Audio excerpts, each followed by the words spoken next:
Okay, so I begin with this presentation of Digital Assignment 1 under the subject Computer Organization and Architectures. The microcontroller that I've chosen here is STM32L476JE, and here I will take you through this document briefly to give an overview. And so this is the first segment of this video, and it's basically the block diagram of the microcontroller that I've chosen.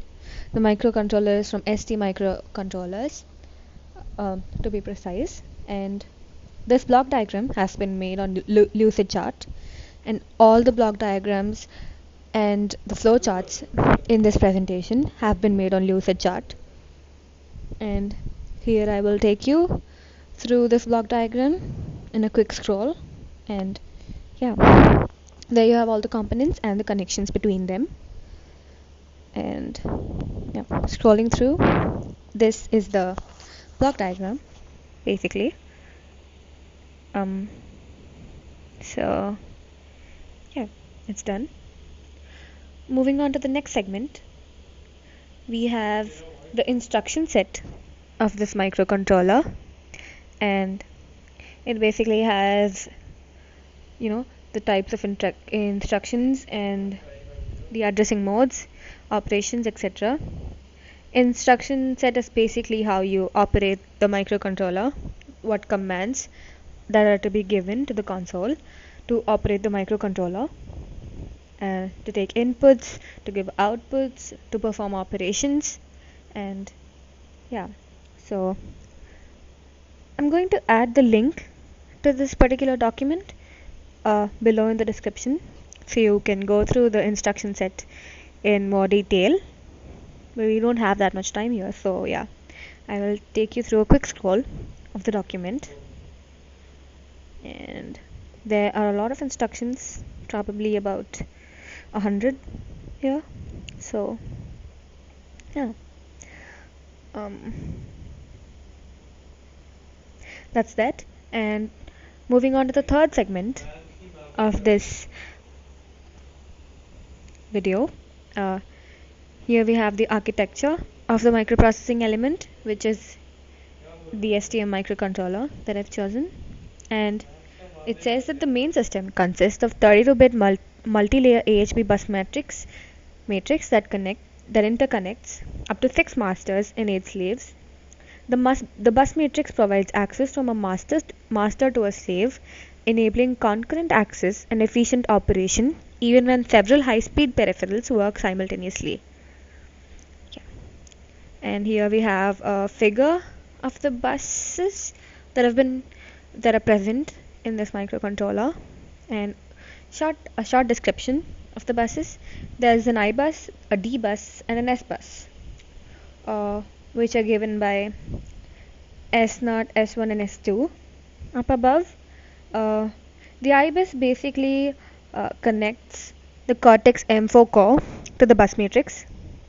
The D bus connects the Cortex M4 core to the bus matrix. The data bus of the Cortex M4 core to the bus matrix. And I bus connects instruction bus of the Cortex M4 core to the bus matrix. And the S bus connects the system bus of the Cortex M4 core to the bus matrix. And moving on, we have the DMA bus, which is S3 and S4 combined. This bus connects the AHB master interface of the DMA to the bus matrix. And then we have DMA2D bus, which has been represented by F5 here, as you can see. So this bus connects the AHB master interface of the DMA2D to the bus matrix. Yes, and the bus matrix itself, we have an explanation for that too. The bus matrix manages the access arbitration between masters. The arbitration uses a round-robin algorithm. The AHB and APB bridges provide full synchronous connections between the AHB and the two APB buses, allowing flexible selection of the peripheral frequency. Okay, and yeah, we are going to correlate the microcontroller architecture that we've just seen with architectures discussed in modules 1 and 2. The first architecture that we discussed in modules 1 and 2 is the von Neumann architecture. It is a design upon which many general purpose computers are based. The key elements of von Neumann architecture are data and instructions are both stored as binary digits, and then we have data and instructions are both stored in primary storage. Instructions are fetched from memory one at a time and in order, that is serially. Some of the other key elements are the program counter holds the memory address of the next instruction to be fetched from primary storage. Uh, the current instruction register CR holds the instruction that is currently being decoded and executed. The accumulator is a special purpose register and is used by the arithmetic logic unit, or the ALU as it's popularly known, to hold the data being processed and the results of calculations. Here I have a little flowchart, also made from Lucidchart, depicting the von Neumann architecture. And next we have the Harvard architecture, the second architecture that has been discussed in modules 1 and 2. And this was used in early computer systems where machine instructions were stored on punch cards and data could not be stored on another media such as magnetic tape. This kept the instructions and data entirely separate from one another, known as the Harvard architecture.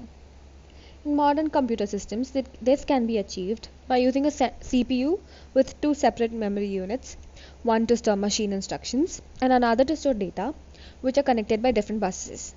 And here's the flow chart of the same, from Lucidchart again. As I already said, all flow charts and block diagrams have been made on Lucidchart. Okay, and here we have register organization of the microprocessing element that I've chosen, the STM microcontroller, as has been mentioned in the beginning itself. And here it is. Register organization is the arrangement of registers in the processor. That's the basic definition. And depending on the roles played by the registers, they can be categorized into two types: user visible register and control and status register. And there are some examples also here. There's there's the program counter, there's data registers, there's address registers, there's a stack pointer, there's the instruction register, a condition code register, accumulator, which is one of the most important registers that we use a lot as we've seen in the instruction set as well. And we have the index registers, the interrupt control registers, and so on. So moving on to the sixth part of this presentation, we have the type of algorithm used for signed and unsigned calculations in this particular microcontroller. And as we've seen in the instruction set as well, we know that all math instructions are based upon this syntax, and as you can see, it's a pretty simple syntax. And in other words, you can see operations like this basically. Okay, sorry, this just skipped to another page. Yeah, these are the most commonly seen instructions, which are basically addition, subtraction, multiplication, and division. And yeah, there it is. Okay, to add two values, we're basically using the ADD or add instruction, or the ADDS instruction. And similarly, for subtraction, we are using SUB or SUBS. For multiplication, we are using MUL and MULS. And for division, we are basically using SDIV or UDIV instructions. Yeah, that I've highlighted it. And then moving on to the seventh part, we have the type of control logic unit used and its performance with the type, and we are going to correlate its performance with the type of the control unit that we have studied in module 3 of the COA syllabus, which is the subject for which this video is being made. And yeah, here's a block diagram. I don't think this is from Lucidchart. I've got this from another source, the internet. I didn't really make this. Yeah, so here it is, a little description. Okay. Uh, the control logic unit consists of a power management subunit and a clock management subunit. And the clock output is inactive when, after a reset or during the power off or power up phases, or if the power saving mode is enabled and the card bus is in the idle state, or and things like that. Also, a key point to note here is that the data and command responses are latched using SDMMC _CK rising edge. Moving on to the eighth part of this video, we have the memory management system in the microcontroller that I've used. And we're gonna and as usual, we're gonna correlate it with the COA syllabus, module 4 to be specific. Okay, program memory, data memory, registers, and IO input-output ports are organized with the same linear 4 GB address space. The addressable memory space is divided into 8 main blocks of 512 megabytes each. And here we have a little diagram of the same. I'm sure you can go through it in the link added below. And here we have a little elaboration of pipeline and parallel processing capabilities of the microcontroller chosen and the hazard management technique. Pipelining is a process of arrangement of hardware elements of the CPU such that its overall performance is increased. Simultaneous execution of more than one instruction takes place in a pipeline processor. And it looks like there are 5 stages of pipeline. And of pipeline for the RISC processor, and which are instruction fetch, instruction decode, instruction execute, memory access, and write back. And there are types of pipelining. First is arithmetic pipelining, the second is instruction pipelining, the third is processor pipelining, and then we have unifunction versus multifunction pipelining, the next is static versus dynamic pipelining, scalar versus vector pipelining, and then we have parallel processing, which can be described as a class of techniques which enables the system to achieve simultaneous data processing tasks to increase the computational speed of a computer system. That was a brief description of what parallel processing is. And then basically parallel processing enhances the computer processing capability and increases its throughput. And then that's the end of pipelining and parallel processing. And then we have data hazards and control hazards and how they're handled by this particular STM microcontroller that we've used. And there are 3 classes of hazards, to be brief. There's structural hazard, there's data hazard, and then there's a control hazard. Sorry. And there's a brief description for each type of hazard.